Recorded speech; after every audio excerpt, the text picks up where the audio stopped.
दोस्तों, आज की पहली खबर एकदम सीधी, कड़वी और बेहद महत्वपूर्ण है। एयर मार्शल आशुतोष दीक्षित ने खुलकर वो बात कह दी है जिसे डिफेंस सर्किल में लंबे समय से दबे स्वर में बोला जा रहा था। इंडिया को 5वीं पीढ़ी की फाइटर कैपेबिलिटी में अभी भी 8 से 10 साल का बड़ा गैप झेलना पड़ेगा, क्योंकि AMCA का डेवलपमेंट तेजी से आगे बढ़ रहा है। टेक्नोलॉजीज मैच्योर हो रही हैं, लेकिन ग्राउंड रियलिटी कुछ और ही बता रही है। AMCA 5th जेन फाइटर इंडिया के पास लगभग 2035 के आसपास ही आएगा, और ये गैप हल्का नहीं, स्ट्रेटेजिकली बहुत बड़ा डेंजरस साबित हो सकता है, क्योंकि एक तरफ चाइना का J-20 पहले से आसमान में उड़ा रहा है, दूसरी तरफ पाकिस्तान भी J-35 की खरीदारी के लिए कतार में सबसे पहले है। मतलब साफ है, आने वाला दशक एशिया की एयर पावर रेस का सबसे क्रिटिकल फेज होने वाला है। यही वजह है कि पहली बार IAF ने पब्लिक डोमेन में यह स्वीकार किया है कि शॉर्ट टर्म में 2 से 3 स्क्वाड्रंस तक के फॉरेन 5th जेन फाइटर्स लेने ही होंगे, चाहे 2030 तक वो Su-57 हो या F-35,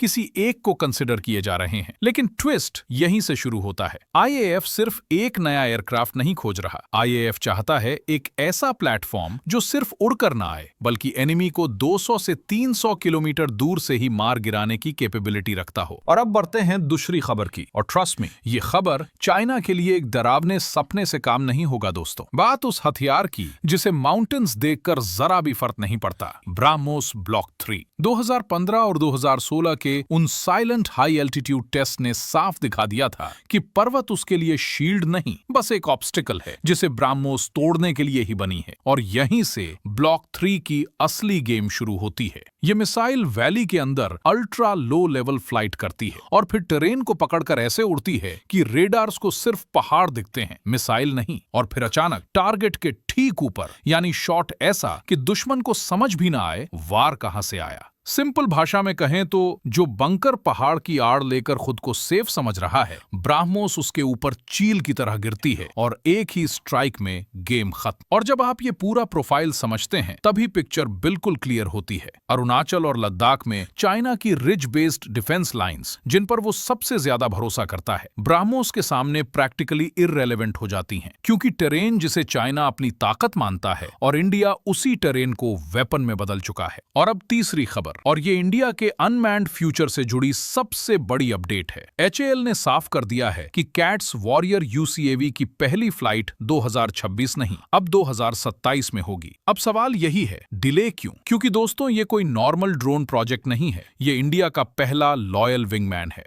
मतलब वो प्लेटफॉर्म जो पायलट वाले फाइटर के साथ उड़ता है, उसके ऑर्डर समझता है, AI की मदद से खुद डिसीजंस लेता है और हाई रिस्क मिशंस अकेले एग्जीक्यूट कर सकता है। और जब कैपेबिलिटी इतनी एडवांस्ड हो तो डेवलपमेंट भी सिंपल नहीं हो सकता। लेकिन कहानी का असली ट्विस्ट आगे है। HAL पैरेलल में जिस प्रोजेक्ट पर काम कर रहा है वो है कैट्स वॉरियर 2 5 टन का हैवी वेरिएंट जो डबल पेलोड ले जाएगा, और Su-30 MKI 50 तेजस MK-AK और फ्यूचर AMCA के साथ फ्रंट लाइन मिशन में शोल्डर टू शोल्डर उड़कर इनेमी एयर डिफेंस को बिना पायलट रिस्क न्यूट्रलाइज करेगा। यानी कॉन्सेप्ट सिंपल है, जहां रिस्क ज्यादा है वहां पायलट नहीं वॉरियर 2 जाएगा। और दोस्तों, चौथी खबर समुंदर से है, और यकीन मानिए ये इंडिया की न्यूक्लियर सुरक्षा से जुड़ी सबसे ध्यान देने वाली अपडेट है। देखिए, इंडिया अपने SSBNs INS अरिहंत और INS अरिघात को बे ऑफ बंगाल के उस सुरक्षित हिस्से में ऑपरेट करता है जिसे हम बेस्टियन जोन कहते हैं। और यही प्रोजेक्ट वर्षा का अंडरग्राउंड बेस इन सबमरीन्स को एक तरह का इनविजिबल कवर देता है। लेकिन असली कहानी यहीं से शुरू होती है,